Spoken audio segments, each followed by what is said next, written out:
আলাইকুম। প্রবাসে যারা থাকেন তাদেরকে শুভেচ্ছা অভিনন্দন। আসসালামু আলাইকুম। সবাইকে জানাচ্ছি অন্তরের শুভেচ্ছা থেকে এবং অন্তর থেকে শুভেচ্ছা অভিনন্দন।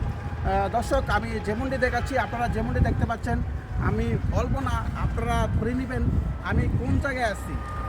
আমার এখানে ডাইনে আছে কুহেরকান্দি, এখানে আছে সাইদুল ফকির এবং মোহাম্মদ সাইদুল ফকির গ্রাম। তারপর আছে জাহাঙ্গীর ফকিরের থাকে এখানে কুহেরকান্দি।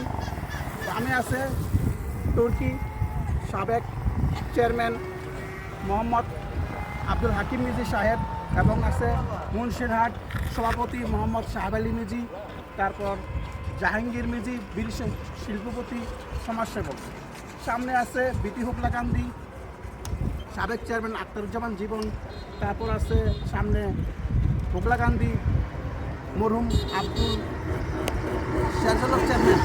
তারপর আছে মরহুম হাজি মোহাম্মদ সুবহান গাজী, তার সুযোগ্য সন্তান দেলোয়ার হোসেন গাজী, যিনি এখন ভারপ্রাপ্ত চেয়ারম্যান।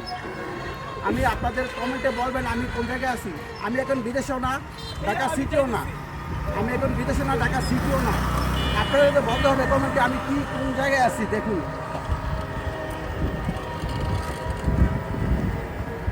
আমি এখন বাইরের বিদেশও না বা ঢাকা সিটিও না। আপনাদের কমেন্টে বলতে হবে আমি এখন কোন জায়গায় আছি। প্রিয় দেশবাসী এবং প্রবাসী যারা আছেন তারা দেখুন, আমাদের মাননীয় সংসদ সদস্য কামরুজ্জামান রতন ভাই, তাকে অনেক ধন্যবাদ জানাই আমাদের এই ব্রিজটা করা দেওয়ার জন্য। এই ব্রিজটা খুব প্রয়োজন ছিল।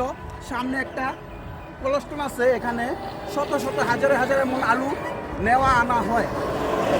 তাই অন্তর থেকে শুভেচ্ছা জানাই এলাকাবাসী, বিশেষ করে পাঁচচরের সবাই মাননীয় সংসদ সদস্য কামরুজ্জামান রতন ভাইকে। আপনাদের কমেন্টে জানাতে হবে আমি এখন কোন জায়গায় আছি, কোন ব্রিজে আছি। এটা একটা অনেক পুরনো রাস্তা, কিন্তু ব্রিজটা নতুন। আপনাদের জানাতে হবে। দেখুন, সামনে মুন্সিরহাট পৌরসভা, এই ব্রিজটা পৌরসভায় পড়ছে। ধন্যবাদ সবাইকে।